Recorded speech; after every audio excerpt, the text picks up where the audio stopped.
رب اشرح لی صدری ویسر لی امری واحلل عقدۃ من لسانی یفقہوا قولی اعوذ باللہ من الشیطان الرجیم بسم اللہ الرحمن الرحیم۔ اللہ کے رسول صلی اللہ علیہ وسلم نے فرمایا، کیا میں تمہیں قرآن پاک کے افضل حصے کے بارے میں نہ بتاؤں؟ صحابہ اکرام نے عرض کی، کیوں نہیں یا رسول اللہ؟ پھر اس پر آپ صلی اللہ علیہ وسلم نے سورۃ الفاتحہ یعنی الحمدللہ رب العالمین کی تلاوت فرمائی اور فرمایا، اس جیسی صورت نہ تورات میں نازل ہوئی نہ انجیل میں، یہی سبع مثانی ہے۔ اور اللہ سبحانہ و تعالیٰ فرماتے ہیں، یہی صورت میرے اور میرے بندے کے درمیان تقسیم شدہ ہے اور میرے بندے کو وہی ملے گا جو وہ مانگے گا۔ اب دیکھیے اس صورت میں ہم اللہ سبحانہ و تعالیٰ سے کیا مانگتے ہیں؟ ایاک نعبد و ایاک نستعین، کہ اللہ کی مدد مانگتے ہیں۔ جو بھی ہمیں مشکل پیش آتی ہے، اگر یہ ہم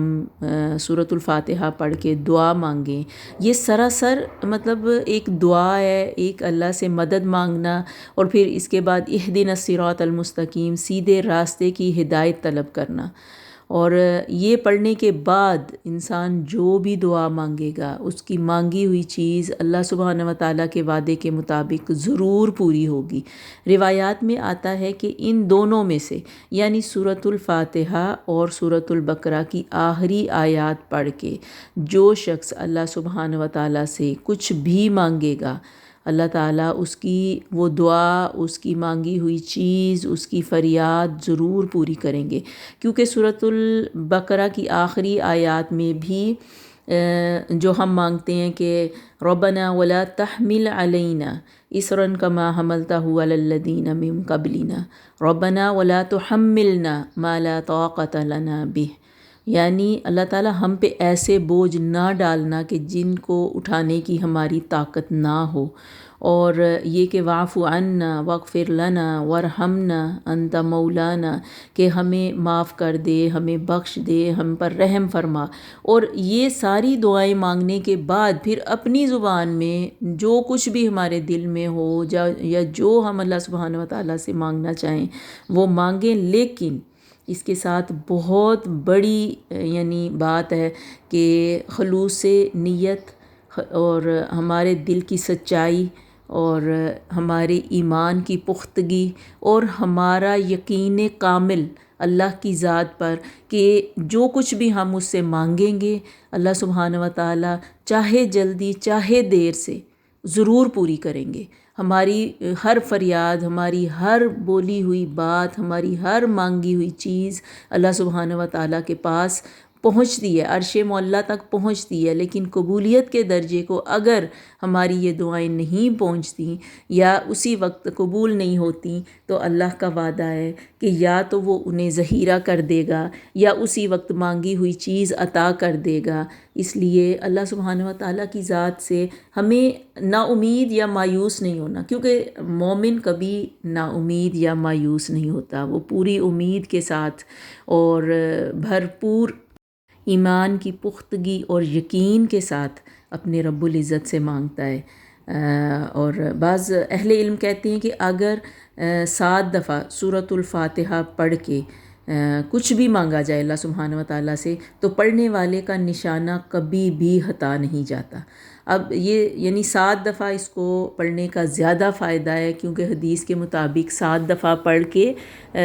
دم بھی کرنا سنت سے ثابت ہے۔ اب بعض لوگ کہتے ہیں کہ ہم نے رقیہ بھی کروایا، یعنی رقیہ کروانے کا مطلب یہ ہے کہ ہم نے دم بھی کروایا ہے تو اس سے ہمیں کوئی فائدہ نہیں ہوا۔ تو اب چند باتیں میں آپ کے ساتھ شیئر کرنا چاہوں گی کہ رقیہ کروانے کے لیے یعنی دم کروانے کے لیے یا خود کرنے کے لیے کن چیزوں کا اس انسان کے اندر ہونا ضروری ہے، یعنی جو چیزیں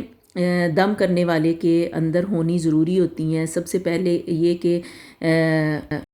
پہلے یہ کہ اس کا یقین کامل ہو کہ میں جو پڑھنے جا رہا ہوں یہ اللہ سبحانہ و تعالیٰ کی پاک اور مقدس کتاب ہے اور یہ ضرور فائدہ دے گی، اور قرآن یعنی سراسر فائدے کا باعث ہے، اور جو میں پڑھ رہا ہوں یہ اللہ کے وعدے کے مطابق جو میں کرنے جا رہا ہوں یہ سنت سے ثابت ہے، اور یہ جس کے اوپر میں دم کر رہا ہوں انشاءاللہ اللہ کے حکم سے اس کو فائدہ ہوگا۔ یعنی یقین کامل کا ہونا ضروری ہے، یعنی قرأت کرنے والا، دم کرنے والا خود بھی مؤثر ہو اور جس پر دم کیا جا رہا ہے وہ بھی مؤثر ہو، یعنی اس کا بھی یقین کامل ہو کہ میرے اوپر جو دم کیا جا رہا ہے اس سے مجھے ضرور فائدہ ہوگا۔ یعنی یہ جو ہمارے اندر شک کی کیفیت ہوتی ہے نا، اور ہمارا اپنا ہی یقین نہیں ہوتا اس چیز کے اوپر، بس یہی کہتے چلے جاتے ہیں اگر کوئی بتائے کہ اس چیز سے فائدہ ہوگا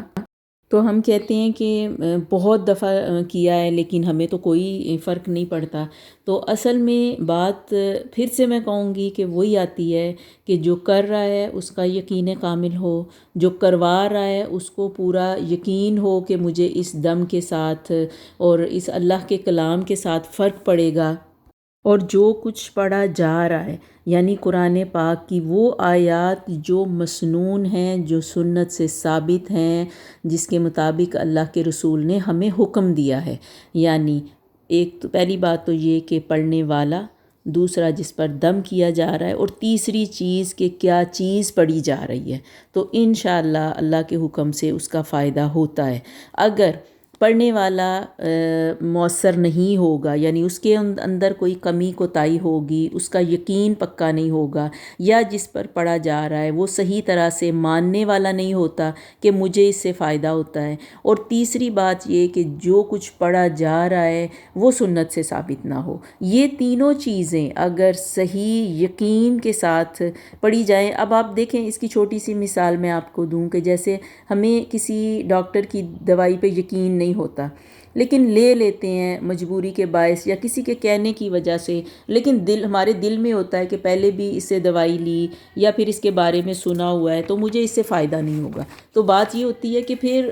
وہی بات ہے کہ جب انسان کے اندر شک آ جاتا ہے نا، تو اچھی بھلی دوا بھی کیا، دعا کیا، یہ دونوں چیزیں بالکل بے فائدہ ہو جاتی ہیں۔ اور پھر دوسری اہم بات جو ہمیشہ ہمیں یاد رکھنی چاہیے کہ ایمان کی کمزوری کے ساتھ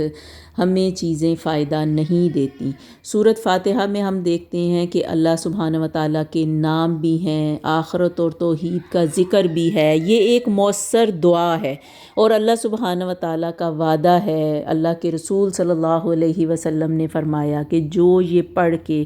دعا کرے گا، یہ قرآن کا سب سے افضل ترین حصہ ہے، جو یہ پڑھ کے جو کچھ مانگے گا اس کی مانگی ہوئی چیز اللہ سبحانہ و تعالیٰ اس کو ضرور دعا کریں گے، جو یہ پڑھ کے دم کرے گا اللہ سبحانہ و تعالیٰ اس کو ضرور شفا عطا کریں گے، کیونکہ یہ مقدس کتاب کی آیات ہیں، یہ اللہ سبحانہ و تعالیٰ کی طرف سے آسمانوں سے یہ الفاظ نازل ہوئے ہیں، تو اس لیے اس میں یقین، ہمارے ایمان کی پختگی، ہمارا خلوص نیت اور سچائی کا شامل ہونا بے حد ضروری ہے۔ تو آخر میں اللہ سبحانہ و تعالیٰ سے دعا کرتی ہوں کہ اللہ رب العزت ہمیں ذکر کرنے والا اور سنت پر عمل کرنے والا بنائے، آمین۔ وآخر دعوانا ان الحمد للہ رب العالمین۔